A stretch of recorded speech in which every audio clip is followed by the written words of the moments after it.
nahmaduhu wa nasta'inuhu wa nastahdihi wa nastaghfiruhu wa natubu ilaih wa na'udzu billahi min shururi anfusina wa sayyiati a'malina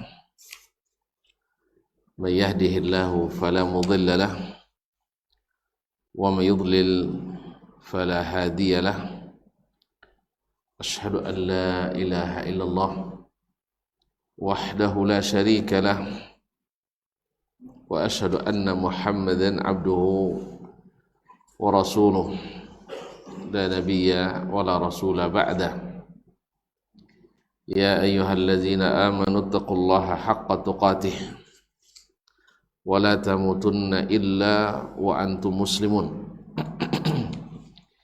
ya ayyuhan nas ittaqu rabbakum alladhi khalaqakum min nafsin wahidah wa khalaqa minha zawjaha wa batha minhuma rijalan katsiran wa nisaa'a wattaqullaha alladhi tasaaluna bihi wal arham innallaha kana 'alaykum raqiba ya ayyuhalladzina amanu ittaqullaha wa qulu qawlan sadida يصلح لكم أعمالكم ويغفر لكم ذنوبكم ومن يطع الله ورسوله فقد فاز فوزا عظيما أما بعد فإن أصدق الحديث كتاب الله وخير الهدي هدي محمد صلى الله عليه وسلم وشر الأمور محدثاتها وكل محدثة بدعة wa kullu bid'atin dhalalah. Kaum muslimin, kaum muslimat rahimanillahu wa iyyakum, bersyukur kita kepada Allah Subhanahu wa taala yang senantiasa melimpahkan rahmat dan karunia kepada kita. Dan mudah-mudahan nikmat yang Allah berikan kita gunakan untuk jalan-jalan kebaikan. Oleh itu kita bersyukur pada hari ini kita berada di tempat yang disucikan ini, salah satu dari rumah Allah Subhanahu wa taala yang kita berharap mudah-mudahan membersihkan dosa-dosa dan kesalahan kita dan meningkatkan derajat kita. Kaum muslimin, kaum muslimat yang dirahmati Allah SWT, salawat dan salam kepada baginda Nabi alaihi salatu wassalam yang telah mengeluarkan umat manusia dari lembah kejahilan, kezaliman dan keterbelakangan kepada puncak ilmu, pengetahuan, peradaban, keadilan dan kepersaudaraan. Oleh itu mari kita berselawat dan salam kepadanya. Mudah-mudahan juga disampaikan kepada ahli baitnya, keluarga, istri dan keturunannya, pada para sahabat, para tabi'in dan siapapun yang setia mengikuti dan istiqamah menjalani atau menjalankan sunnah-sunnahnya. Bapak dan Ibu, kaum muslimin, kaum muslimat yang dirahmati Allah SWT, mari kita melanjutkan kaji adabus salaf fit ta'amuli ma'an nas. Adabnya para as-salafus salih dalam bermuamalah dengan manusia atau dengan sesama. Kita selesai dari adab yang sebelumnya, yaitu tidak atau mereka selalu mencari uzur, memberikan uzur kepada siapapun yang berbuat kesalahan dan tidak membesar-besarkan masalah. Nah, pada kesempatan ini kita atau penulis menyebutkan adab yang selanjutnya, la yufattishuna an ma'ayibi buyutihim wa ya'funa wa yataghafaluna an zallatin nas.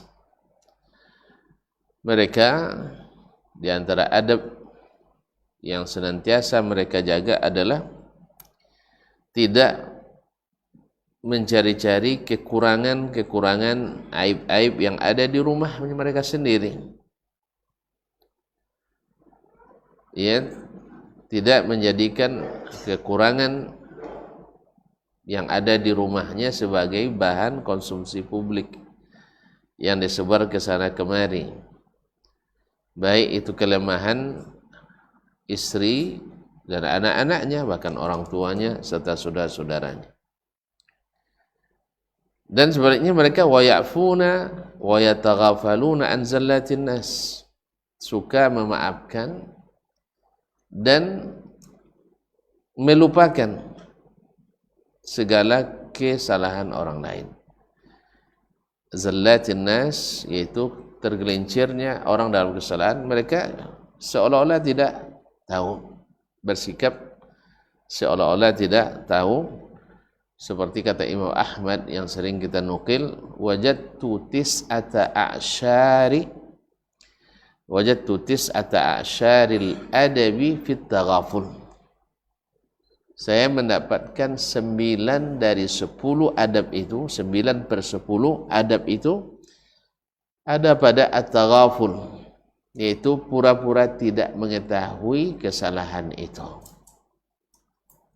Bisa apa enggak? Kalau nampak orang yang bersalah, yang pertama ingat salahnya, itu yang pertama diingat. Padahal adab yang tinggi itu adalah seolah-olah tidak mengetahui kesalahan yang terjadi, khususnya bila tidak ada kaitannya untuk agama ini, barang yang sudah lewat. Ya, dah lewat, tidak ada pengaruhnya sama sekali sekarang, kecuali dendam yang ada. Itu kalau dendam memang lama, tapi kalau seandainya kita lupakan, dia akan hilang sendiri. Orang yang dulu pernah tergelincir meribah kita, sekarang dia sudah jadi teman kita, dah bertobat dan minta maaf. Ingat lagi, akhirnya semak dalam diri kita, semak dalam hati kita. Atau orang yang dulu pernah mencaci dan merendahkan kita, memusuhi dakwah kita misalnya, sekarang sudah jadi bagian tak terpisahkan dari dakwah sunnah ini. Jangan ingat-ingat lagi. Itu dulu, ini alirannya, itu dulu, itu alirannya. Itu dulu, sekarang enggak. Kalau itu dipakai oleh Nabi SAW, Wang Umar kamu dulu tahu enggak ini. Nah, itu kan. Sahabat-sahabat di masa jahiliyah. Ya, namanya aja masa jahiliyah. Oleh sebab itu, maka di antara adab yang memang sulit tapi banyak di antara mereka yang melakukannya, dan itu biasa mereka lakukan adalah suka seolah-olah tidak mengetahui kesalahan orang. Qala fi manzumatil adab wa la tas'alanna an ma ahitta wudda'an awarin idza lam yazmum asy-syar'u turshadi.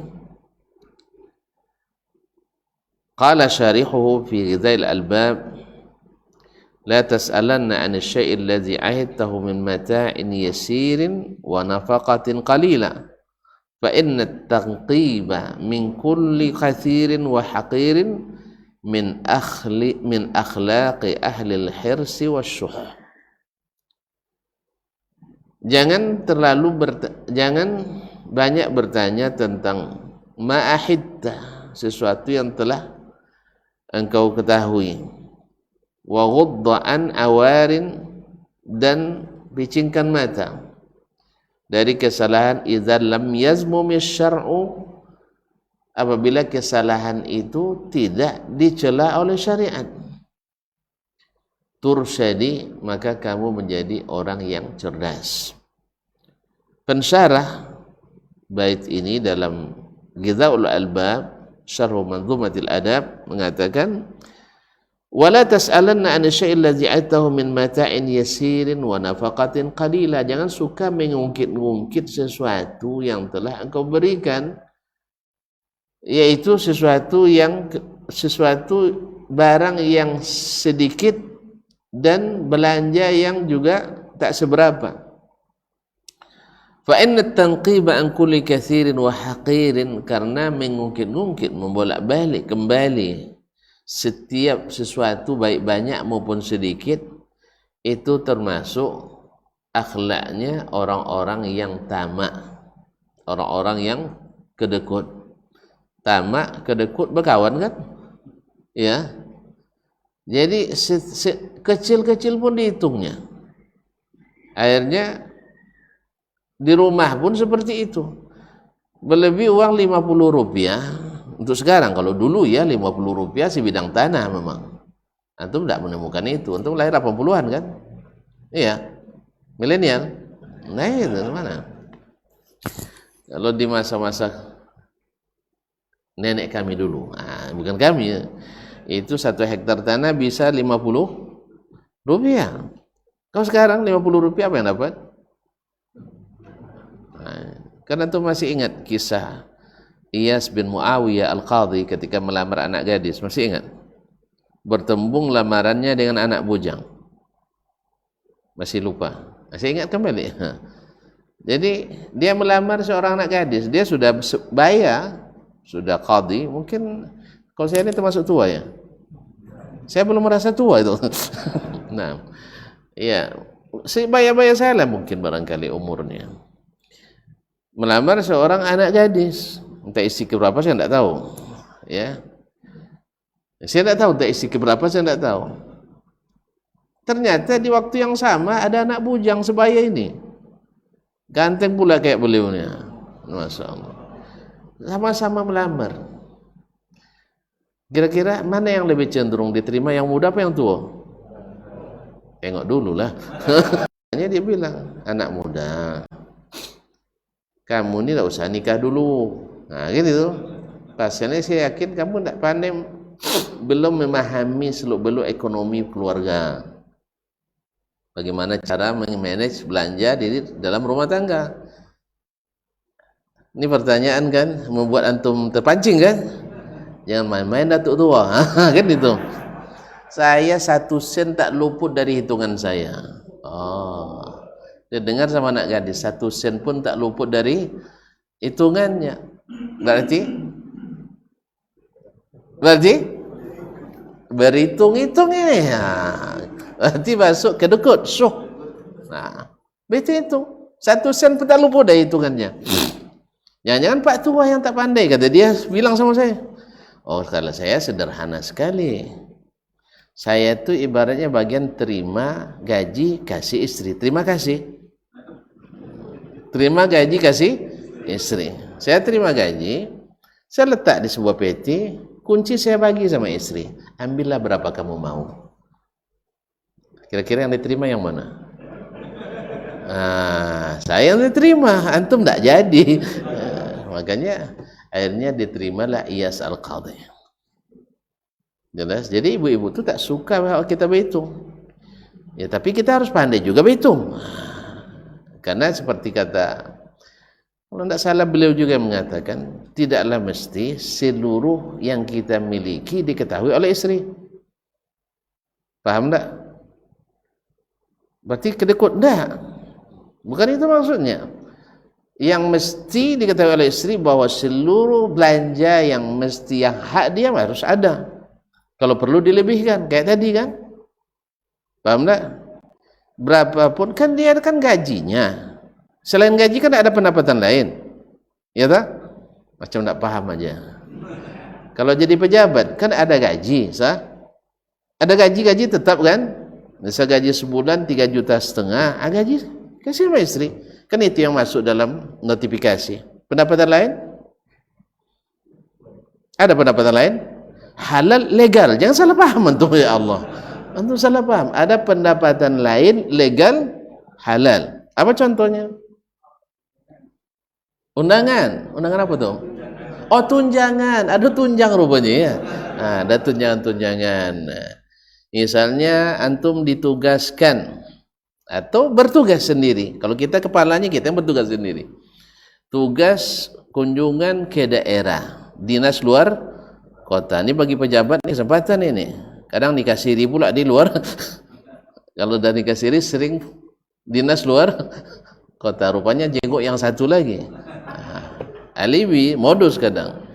Tapi jangan percaya, ini kecurigaan saja, tidak berasas ini. Ya saya?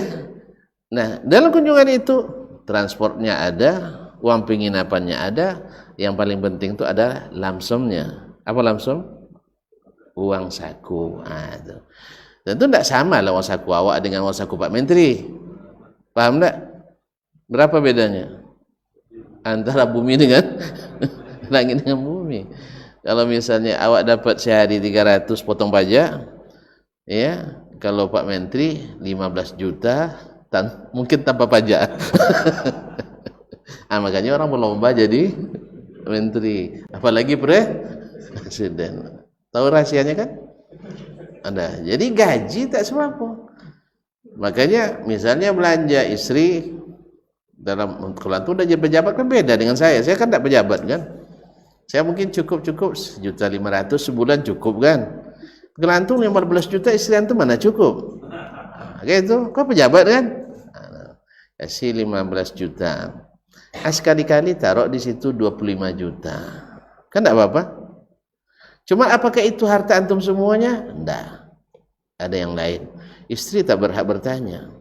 Sebagaimana antum tidak berhak menanyakan harta istri.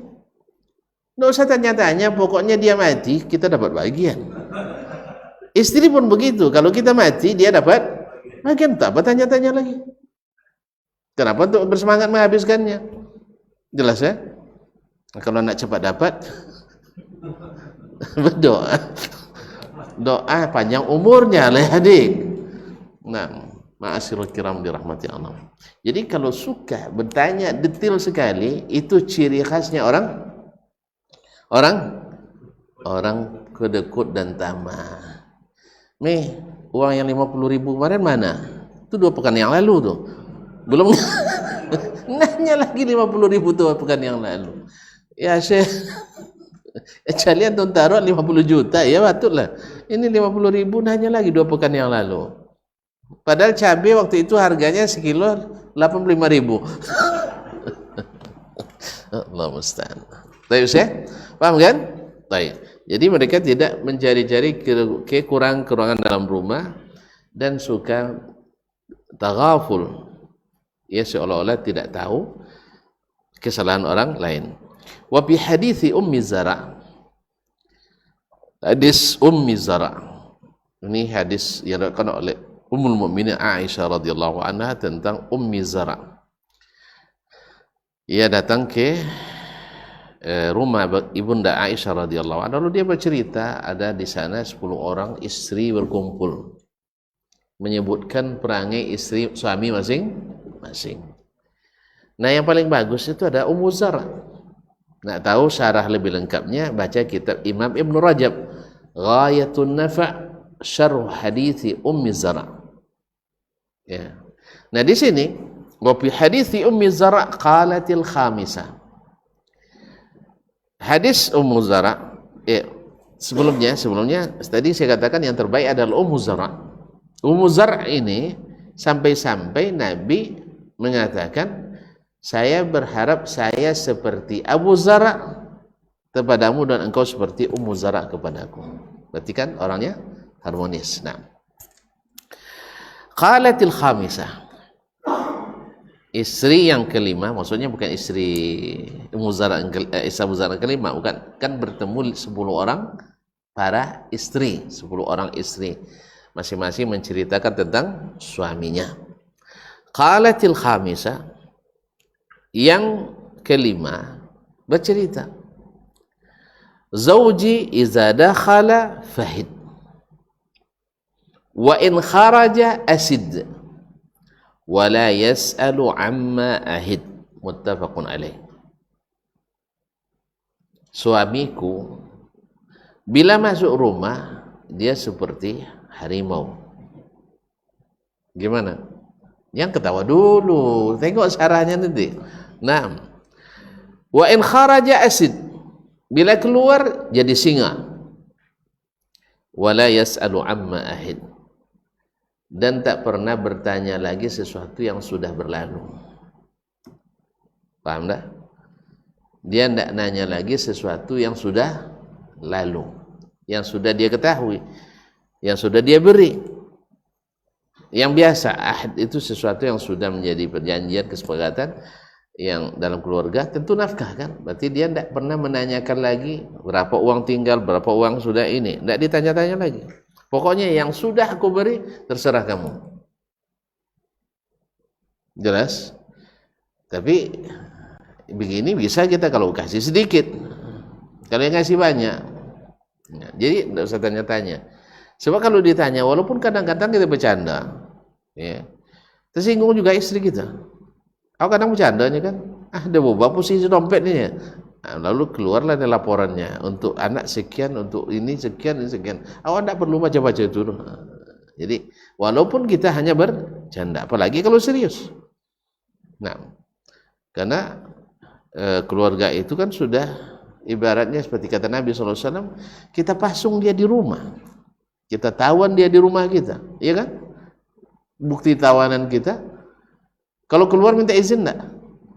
Kalau enggak minta izin, melarikan diri. Ya, jadi harus istri keluar rumah berarti minta izin. Nah, makanya jangan persulit izinnya. Jelas ya? Kadang-kadang sudahlah minta izin, dipersulit izinnya. Jangan dipersulit izinnya, khususnya bila keluarnya untuk kebaikan. Qala Abu Ubaidah, yaitu Ma'mar bin Muthanna, seorang ahli lughah, menafsirkan tadi tasifuhu bi kathratin naum. Dia menceritakan suaminya dengan suka banyak tidur. Jadi harimau itu kalau sudah kenyang biasanya tidur. Nah, taib wal ghafla ala wajhil madhi lahu, dan lalai, tapi maksudnya ini pujian, melalaikan sesuatu yang dia berikan. Artinya tidak mencari-cari kelemahan. Yang lewat-lewat aja lah. Dia tidak ngungkit-ngungkit segala. Apapun yang sebenarnya orang kan bisa aja ingat kesalahan dan kelemahan istri. Macam-macam lah. Ada sebagian mungkin kalau bersiap lama sekali, ya kan? Janji pukul 9, datang pukul 3 misalnya. Ada kemungkinan. Ada pula yang kelemahannya kalau masak selalu keasinan misalnya, atau tidak terasa. Antum suka yang mana? Keasinan atau tidak terasa? Tidak, dua-duanya. Tapi suami saya, dia itu tidak mempedulikan itu. Berarti lalai yang terpuji. Faja'alat kathrata taghafilihi kan-naumi. Dia menjadikan saking suka melupakan kesalahan itu seperti orang tidur yang tidak tahu apa-apa.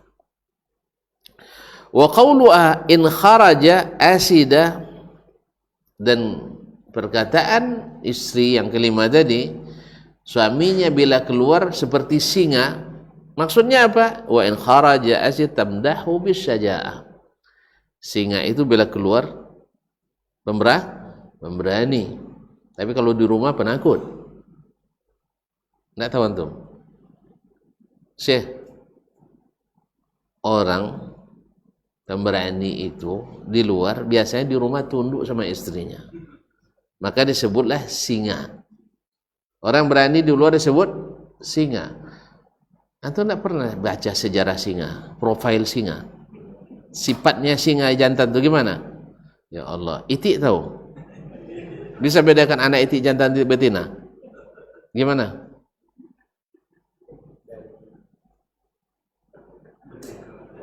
Dari suaranya, ekornya. Oh ya Allah ya Rabbi, antum nengok aurat orang. Kalau itik antum letak dalam air, nah yang di depan pasti betina, yang di belakang itu jantan. Makanya kita hari ini manusia banyak kayak itik. Perempuan jalan depan, laki-laki ngikut dari belakang. Padahal adabnya perempuan di belakang, laki-laki di depan.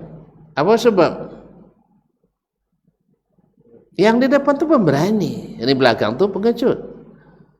Biasanya bahaya banyak datang dari depan, bukan dari belakang. Yang ketiga, mata laki-laki itu suka jelalatan. Iya, makanya kalau depan tidak ada nampak, kalau belakang nampak semua.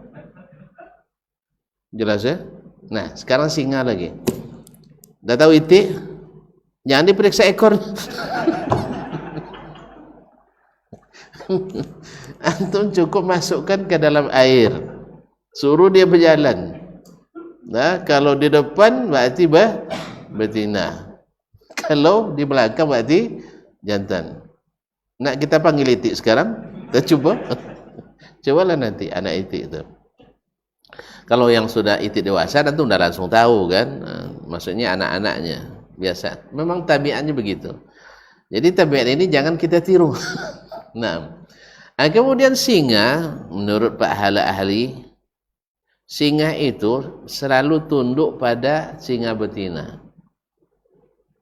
Jadi yang membuat singa itu garang, gara-gara di rumah di rumah digarangin dia, makanya garangnya di luar. Di rumah tidak berani dia sama istrinya. Makanya orang pemberani di luar, coba untuk periksa nanti. Biasanya di rumah tunduk. Ada dulu di kampung orang, bukan kampung saya. Jadi di kedai itu dia macam raja gitu. Ya, semua orang tunduk padanya. Tiba-tiba lewat istri pakai motor. Balik lagi saya katanya.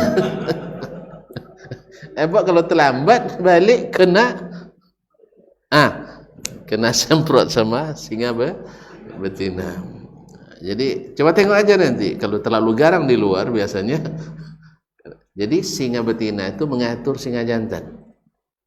Kalau dia suruh ambil mangsa, semangat dia. Sebenarnya kita juga perlu, kalau nak jadi singa harus ada singa betina supaya jangan pemalas. Jangan pemalas, bersemangat berusaha. Jadi dia sifati suaminya dengan kalau keluar seperti singa, tapi di dalam rumah seperti harimau kenyang. Bukan apa artinya, kalau dia kenyang dia lupakan maksanya. Wa qauluha la yas'alu amma ahid, dan perkataan dia perempuan istri tadi tidak bertanya lagi apa yang sudah dia ketahui. Ay la yufattishu amma ra'a fil baiti wa araf. Dia tidak nanya lagi sesuatu yang dah nampak. Kadang-kadang nampak misalnya sampah di rumah belum disapu. Kalau antum tanya, hati-hati, siap-siap aja kena. Iya, itu ada sapu, kenapa tidak sapu sendiri kan ya kan? Oleh sebab itu tidak usah ditanya, ambil sapu, sapu saja. Kalau tidak, buat macam tidak tahu. Buat macam tidak tahu. Banyak sampah di rumah misalnya, belum dibuang ke tong sampah. Jangan antum tanya istri, ini kenapa sampah acak-acak di rumah katanya. Nanti antum, kena sampur antum nanti misalnya. Maka ambil aja bungkus, antar ke keluar dan sebagainya. Inilah dia sebut suaminya, sesuatu yang dah dia lihat, dia dah tahu. Jangan ditanya lagi, sebab kalau ditanya lagi memancing ini. Apalagi kalau istri tidak punya pembantu, apalagi istri tidak punya anak kecuali hanya satu. Bagus pula perangnya anaknya tuh. Dia enggak, jadi kesempatan pidatonya nggak ada di rumah, nunggu kita pulang. Paham? Kecuali anak antum tuh memang perangai kayak antum juga. Misal kayak kita juga banyak perangai, habis pidato nih. Antum tahu kan dalam penelitian di England, di Wales, ya, Pernah diteliti orang bahwa memang jatah bicara ibu-ibu itu 3 kali lipat jatah bicara bapak-bapak. Ya, maksimal laki-laki ini dah kuat bicara umumnya 7.000 kata per hari. Ibu-ibu sampai lebih 24.000 kata. Makanya antum punya kepentingan kalau punya istri, kasih dia anak banyak. Iya. Kalau anaknya 8, masing-masing dapat 3.000 kata, antum pulang nyaman. Hah? Dah habis jatahnya. Tinggal yang manis-manis, yang lembut-lembut lagi tinggal. Yang pedas-pedas dah habis itu. Tapi kalau anaknya cuma 1 atau 2, anak bagus pula perangainya. Yang angkut sampah siapnya. Beli orang kalau mak siap. Jadi tidak ada kesempatan untuk ibu mengeluarkan kata-kata. Pas pulang bawa masalah pula pulang kan. Atau dapat isu dia yang tak sedap. Abang selalu dinas luar kota sekarang, ada apa? Dan dinas luar kotanya kenapa selalu ke Kuansing misalnya. Orang dinas luar kota tuh si Fulan pejabat juga. Iya, bulan lalu dia ke Rahul. Bulan ini dia ke Rohil kan, yang bulan lalu lagi ke Kampar dan sebagainya. Abang kenapa ke Kuansing terus? Itu mulai itu. Jadi jelas kaum muslimin dan muslimat dirahmati Allah. Nah, istrinya ini bercerita tentang suaminya, tidak banyak cerita. Selalu sampai di rumah. Masuk waktu? Ya, senang. Sama-sama.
حي على الصلاة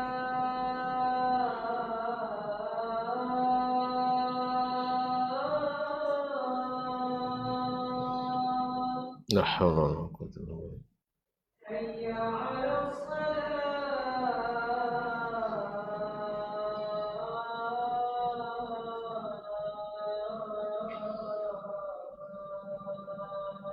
لا حول ولا قوة. حي على الفلاح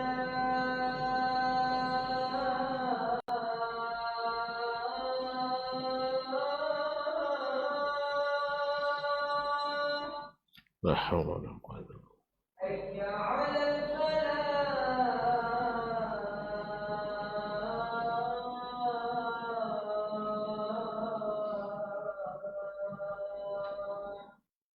لا حول ولا قوة.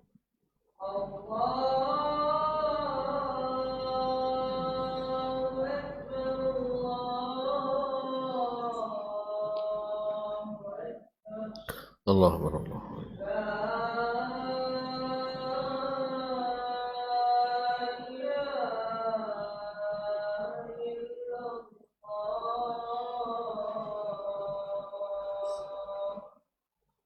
نشهد أن لا إله إلا الله اللهم رب هذه الدعوة التامة والصلاة القائمة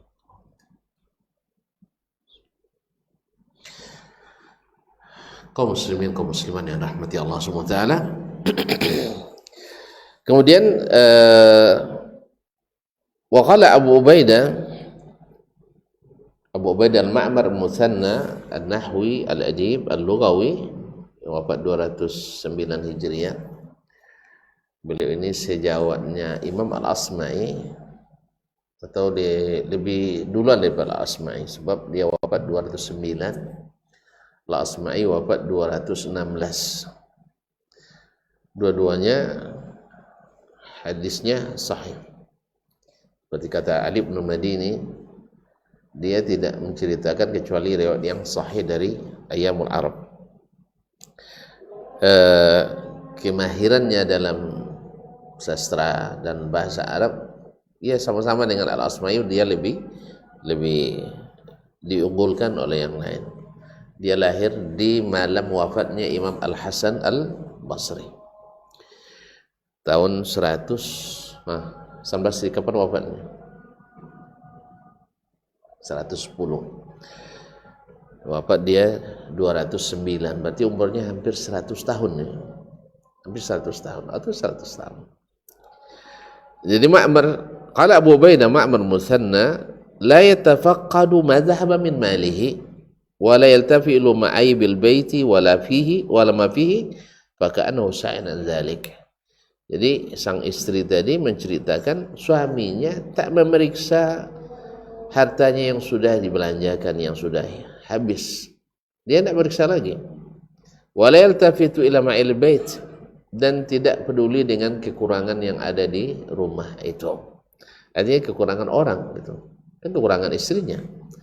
Wa ma fihi, dan apapun yang ada kagak tahu sahin an zalik, seolah-olah dia tidak mengetahuinya. Seolah-olah dia tidak mengetahuinya. Kalau bahasa kitanya tidak pandai marah nih. Tidak pandai marah. Thumma qala mutammiman lima qaddamahu, kemudian dia menyebutkan wa ghudda tarfaka wa taghafal anil aib, picingkan mata dan lupakan segala keburukan. Lianna ta'ammulal aibi aibun, sebab mencari-cari kekurangan itu sebenarnya adalah kekurangan. Mencari-cari kekurangan itu sebenarnya adalah kekurangan. Betul, masih ingat cerita Buya Hamka? Tidak ingat juga ya. Ada seorang sekuler bilang sama Buya Hamka, Syekh, Buya, saya kemarin ke Mekah. Pergi, ngapain ke Mekah? Haji atau umrah?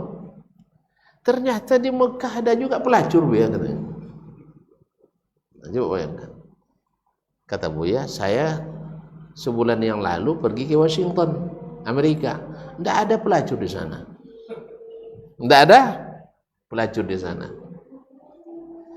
Kira-kira apa jawaban orang sekuler ini? Hah? Percaya dia? Percaya dia tidak ada pelacur di Amerika? Tentu tidak percaya dia. Mana mungkin lah Buya, di sana orang bebas. Kan dia seolah-olah nak merendahkan Mekah, nak mengangkat Amerika. Tapi Buya paham cara untuk menundukkan orang ini. Saya ke Amerika, tidak ada pelacur di sana. Oh, mustahil Buya, katanya. Di Mekah aja ada, apalagi di Amerika. Kan orang sekarang itu ada sedikit kelemahan di Mekah. Dia tonjolkan seolah-olah lebih hebat Amerika daripada Mekah. Lalu kata Buya, wahai anakku, manusia itu tergantung apa yang dia cari. Kamu kalau cari pelacur dekat Ka'bah pun ketemu nanti, katanya. Ini pelacur yang tobat kan? Iya. Ya dimanapun ada orang baik, ada orang buruk. Tapi jangan kamu bilang karena ada pelacur di Mekah otomatis orang Mekah pelacur semua. Jelas? Nggak jelas nampaknya. Itu salah paham nanti. Ada orang jahat di Mekah, ada. Tapi jangan karena ada satu orang seolah-olah orang Mekah semuanya jahat. Antum tidak adil. Ini yang terjadi. Banyak dai sekarang yang menghukum dengan 1-2 contoh lalu mengeneralisir. Dia lupa dengan apa yang dilakukan oleh pihaknya sendiri. Paham? Tak paham lah. Nanti saya buka, nanti antum marah pula. Ya, seperti orang sekarang menuduh dakwah Syekh misalnya Muhammad bin Wahab, kalau begini haus darah dan sebagainya. Dia lupa kaumnya sendiri juga lebih banyak membantai daripada ini. Yang namanya yang ekstrim di semua golongan ada, tapi mana yang lebih ekstrim? Orang yang di sana atau yang di sini? Jelas ya? Jadi kadang-kadang ada kasus 2 kasus lalu ditimpakan kepada semua. Ini kan kadang tidak adil, sering tidak adil. Ya, atau saya sebutkanlah secara cepat. Syekh Muhammad Abdul Wahab ketika berdakwah harus berhadapan dengan orang dalam banyak peperangan rentang waktu 40 tahun lebih, mengalami serangan, ya lebih sering diserang, diperangi sebanyak 163 kali. Banyak loh. Berapa jatuh korban? Hah? Hitunglah. Seperti kata Ibnu Qannam dalam Unwanul Majid, korban yang jatuh hanya lebih kurang 4.000 sampai 5.000 orang 40 tahun. Bandingkan dengan seorang paham Asy'ari di Maroko, dalam 9 tahun 7 kali peperangan dia mengorbankan 200.000 orang. Mana yang lebih ekstrim? Hah? Coba yang kan. Jadi harus adil sebenarnya. Kenapa tak bilang ini yang menumpahkan darah? Pemahaman Asy'ariyah suka menumpahkan darah, yaitu bahkan sepekan bisa menewaskan 70.000 orang dalam sepekan. Tapi yang 40 tahun yang hanya korban karena peperangan, diperangi atau memerangi, korban sekitar 4.000. Lalu digembar-gemborkan ke sana kemari ke seluruh penghujung dunia bahwa berakidah Wahabi akan melahirkan orang-orang ekstremis, orang-orang radikal. Sebenarnya radikal dan ekstrem itu bukan ajaran golongan, tapi ada orang yang berpaham itu yang ekstrim. Ada di setiap golongan, ada memang. Oleh sebab itu berlaku adillah, sesungguhnya Allah suka orang yang berlaku adil. Jelas ya? Nanti makanya di dalam rumah tangga, ini kan saya ceritanya tadi di dalam rumah tangga. Jangan yang dicari yang salahnya. Antum tidak pernah merasa tentram di rumah kalau yang dicari yang salah. Nah, taib. Lianna ta'ammul al-aibi aibun, karena mencari-cari kekurangan itu sebenarnya adalah kekurangan. Jadi dia ke Mekah cari apa dia? Dia ke Mekah cari apa dia? Lupa lagi kaji. Nah, ulang kembali, saya ulang lagi ceritanya. Iya, Buya Hamka pergi ke Amerika cari apa? Cari keburukan, cari kebaikan. Cari yang baik. Peluang dakwah kaum muslimin, perjuangan orang Islam di sana, kaum minoritas, iya kan? Maka ketemulah orang-orang baik. Ini pergi ke Mekah, pergi haji, cari apa? Cari yang buruk. Maka ketemulah yang buruk. Maka antum dari pulang nanti niatkan cari yang baik apa cari yang buruk. Nah, kalau cari yang baik, senyum yang akan antum dapatkan. Tapi kalau niatnya awas sampai di rumah nanti saya periksa. Dapatlah gelas 2 buah belum dibasuh. Ya. Apes pula masuk tikus ke rumah. Padahal tikus belum nengok-nengok gelas tuh. Ada tertuduh gara-gara gelas tikus masuk. Nah, gelas siapa yang tak cuci? Tentu siapa? Uminya Fulan. Ini bangun. Tuh gara-gara gelas dibasuh. Orang baru tidur dan dibangun lagi. Allah musta'an. Jadi dia ke Mekah cari yang buruk, dia temukan. Orang ke Amerika cari yang baik, dia temukan. Mana yang lebih baik kebaikan, di Amerika atau di Arab? Nah Allah, antum tidak percaya sama orang Arab nih. Nah, PBB mengeluarkan indeks sifat manusia sedunia. Ya, tapi saya belum punya sanadnya ini ya. Saya dengar aja dari resensinya bahwa bangsa paling pemurah di dunia adalah bangsa, tidak percaya? Bangsa Arab. Ya Ustaz, paling pemurah. Kemarin misalnya sebuah negara kecil, dosa besar kayak kita dulu, negara kecil di Kuwait misalnya kemarin, ketika terjadi gempa bumi di Amerika, yang baru-baru ini di Turki, antum tidak ada nyumbang nampaknya, dia tahu. Iya, orang sudah nyumbang banyak, awal belum tahu tempatnya. Ya biasalah, orang kita kan rapat dulu. Orang udah sampai bantuannya kita baru nak rapat. Akhirnya tidak masalah. Nah.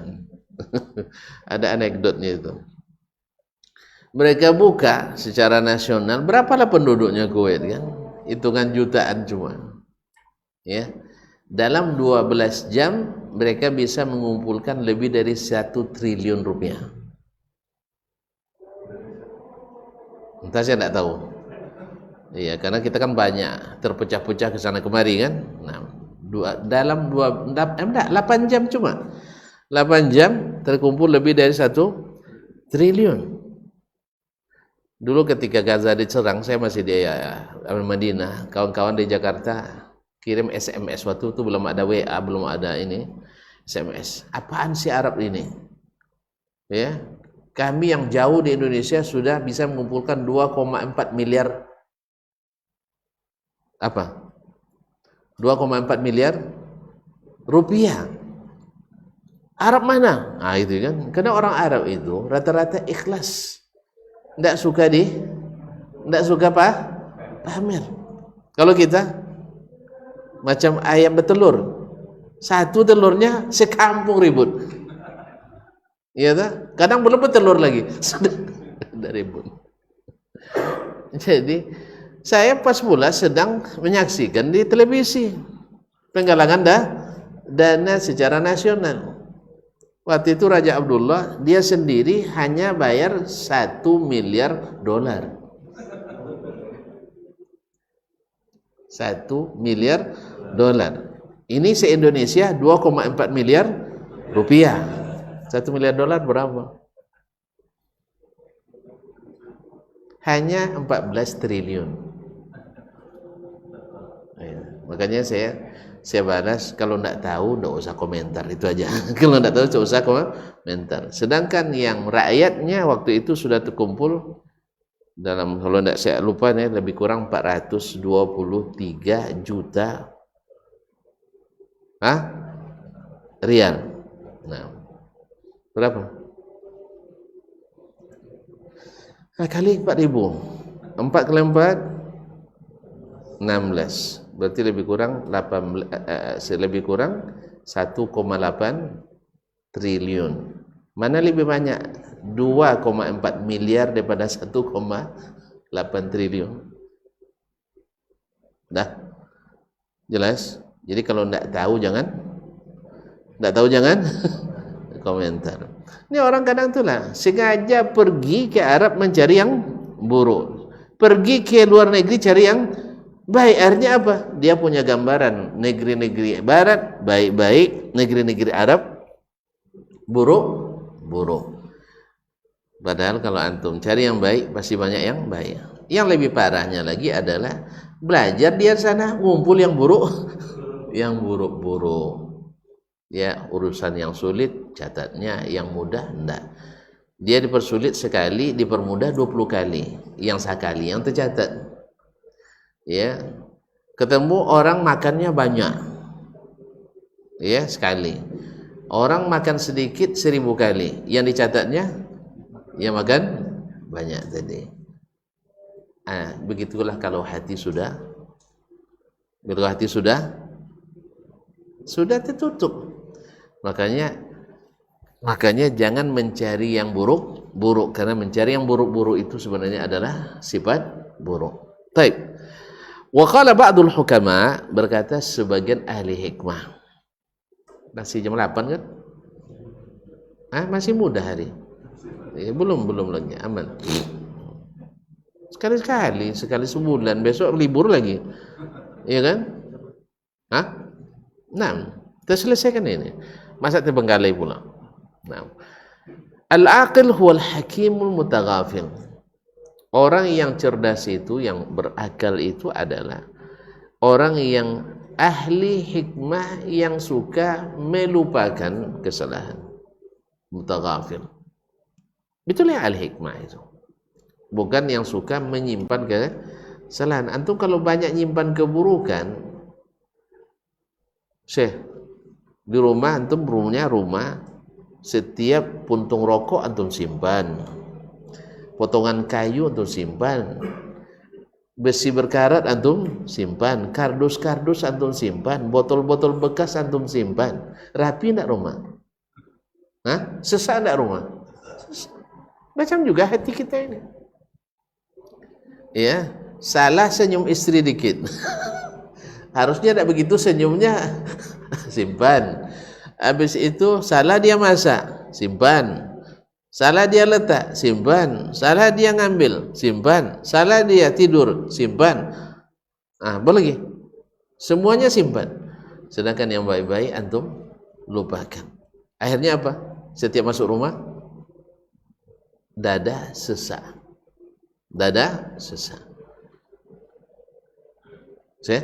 Demikian juga kalau kita ke tempat-tempat saudara kita. Demikian juga dengan ikhwah dan akhwat kita terhadap kaum muslimin. Ya, kalau banyak disimpan, ini semua yang hadir di masjid pasti ada simpanan. Ada simpanan yang satu ini kalau letak sendal tidak rapi, simpan juga. Ya, kan tinggal antum rapikan ya selesai masalah. Ini kalau masuk WC tidak disiram, simpan juga. Semua nanti akan ada. Nah, oleh sebab itu, maka orang yang berakal, orang yang cerdas adalah yang ahli hikmah yang senantiasa suka melupakan yang tidak baik itu. Karena mengingat yang tidak baik bersemak hati. Tapi kalau ingat yang baik selemak hati. Ya nak? Kalau di hati tersimpan yang buruk-buruk, senang hati kita? Pasti tidak bahagia bertemu. Ya, nampak si fulan ini suka pemarah nih. Takut khawatir kita jumpa dengannya. Ini sebulan, ini kedekut luar biasa. Pasti ini habiskan kita. Ini tamak, tidak ada bagian kita. Akhirnya kita risau selamanya. Sampai imam pun nanti, kalau ini imam lama sholatnya, risau juga kita jadinya. Dan sebagainya. Jadi jangan. Wa qila li ba'dil arifin, dikatakan kepada sebagian ahli ma'rifah. Artinya mal muru'ah. Apa itu sebenarnya muru'ah? Marwah kalau bahasa kitanya. Qala at-taghaful an zallatil ikhwan, yaitu suka pura-pura tidak tahu dengan kesalahan saudara. Kita tahu, masa tidak tahu. Tapi ketika dia datang seolah-olah tidak terjadi apa-apa. Wa fi furu'il Imam Ibn Muflih, dalam kitab Al-Furu' Imam Ibn Muflih Al-Hambali, haddatha rajulun lil Imam Ahmad ma qila innal afiyah asyratu ajza.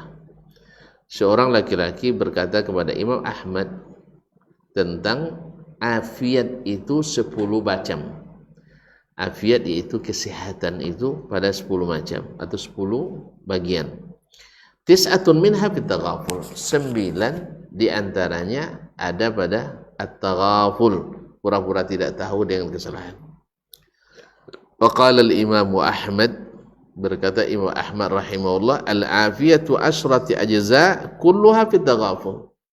Kesehatan jiwa itu, kesehatan jasad itu 10 bagian, semuanya pada melupakan kesalahan orang. Yang melupakan kesalahan.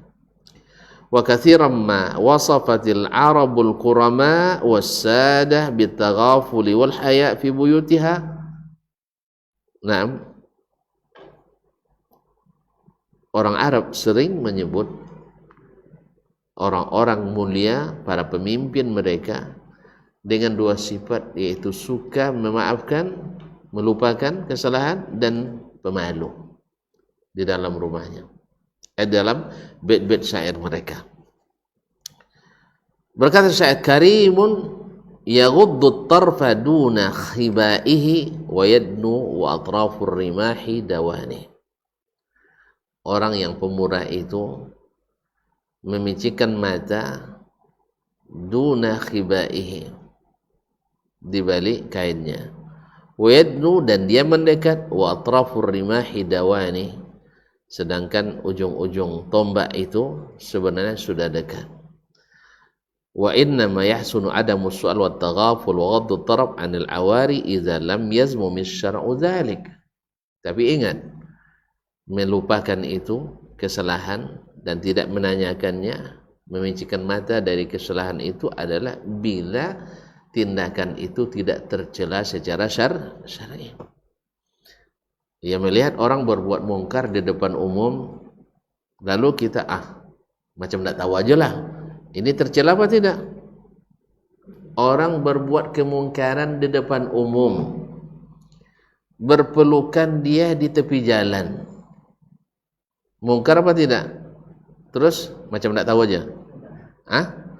Ini kalau kita macam tidak tahu, tercela secara syar'i.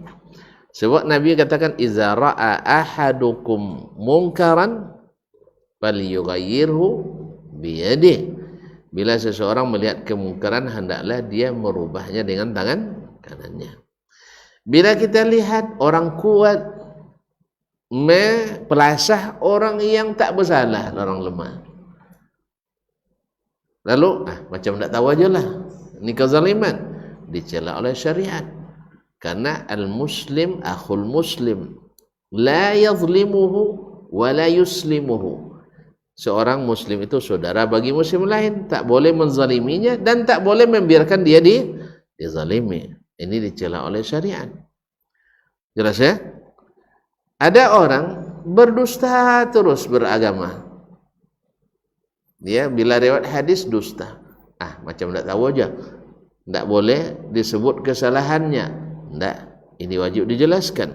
Karena berdusta dalam beragama atas nama Allah dan Rasul, dosa sebesar-besarnya, bahkan lebih dibenci Allah dari syirik itu sendiri. Walaupun syirik tidak diampuni, tetapi dosa berkata dusta atas nama Allah dan Rasul agama itu lebih dibenci Allah Subhanahu wa ta'ala. Jelas? Ini tidak masuk dalam taghaful yang terpuji, karena syariat mencelanya.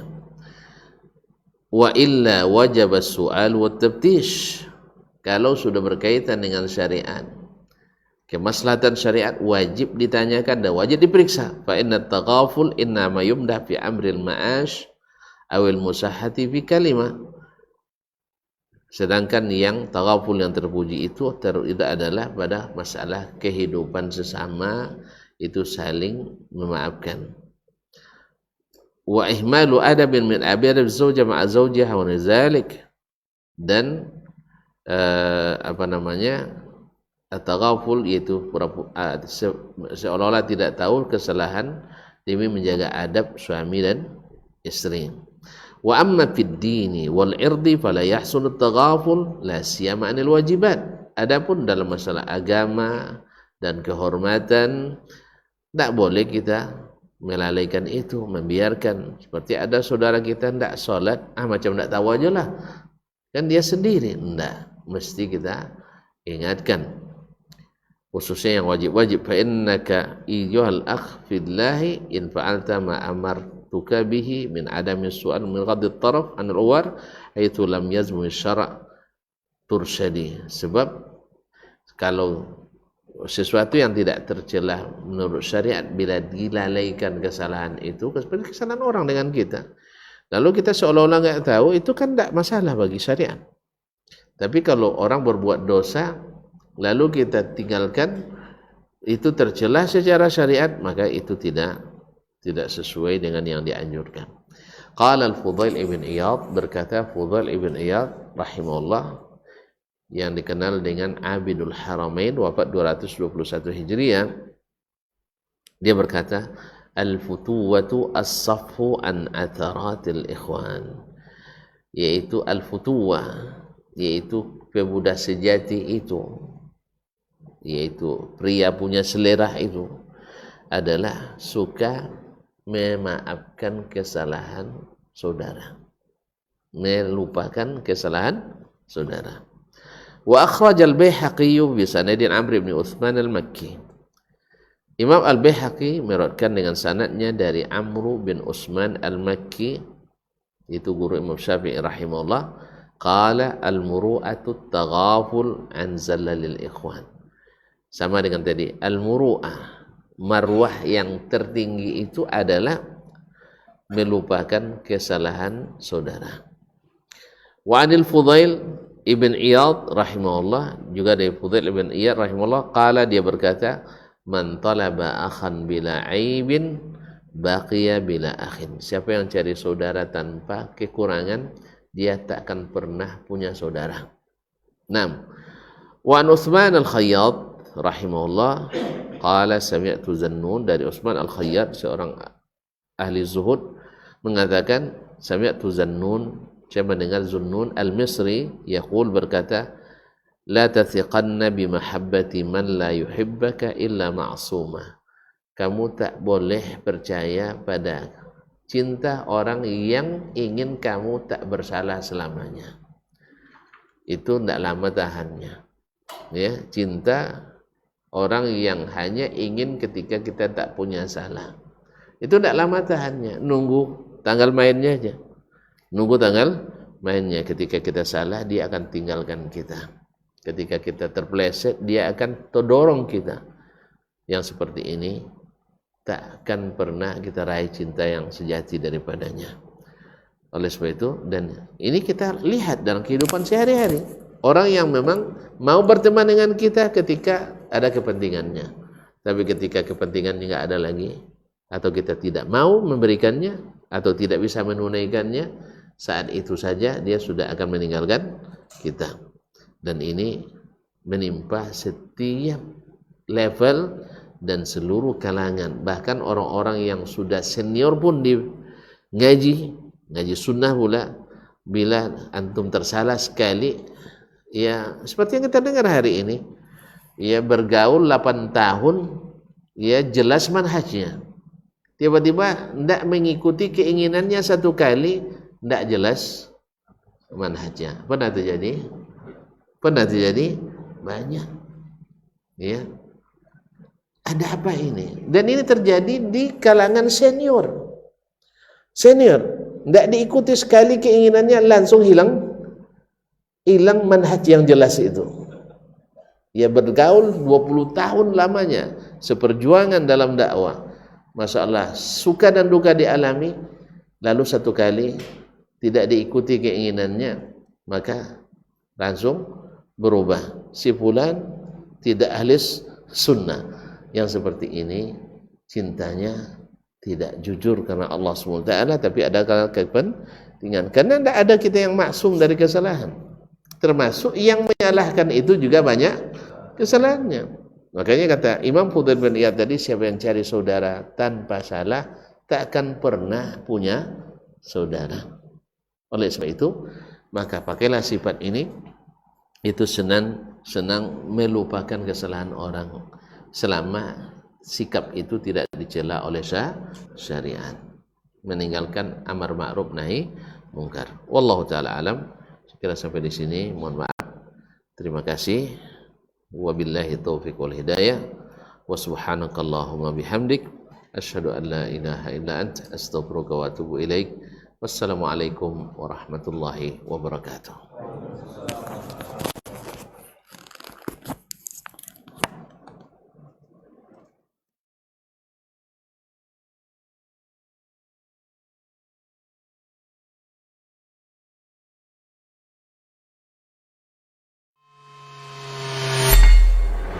Di para sahabat itu, kaum muslimin, yang terbayang bagi mereka itu adalah infak, yang terbayang bagi mereka adalah sebuah kebahagiaan, keselamatan di akhirat yang kekal dan abadi di sisi Allah tabaraka wa taala.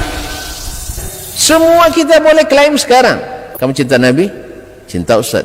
Cinta Nabi, cinta Ustaz. Termasuk saya, cinta Nabi, cinta. Kapan tahunya? Besok. di akhirat.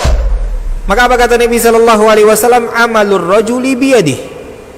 Penghasilan yang terbaik adalah pekerjaan yang dilakukan oleh seseorang dengan tangannya sendiri. Wa kullu bai'in mabrur, dan setiap jual beli yang mabrur. Ini aktivitas ini membantu saya di akhirat atau akan menyulitkan saya di akhirat? Kalau seandainya perbuatan itu ternyata akan menyulitkan kita di akhirat kelak, tinggalkan perbuatan itu.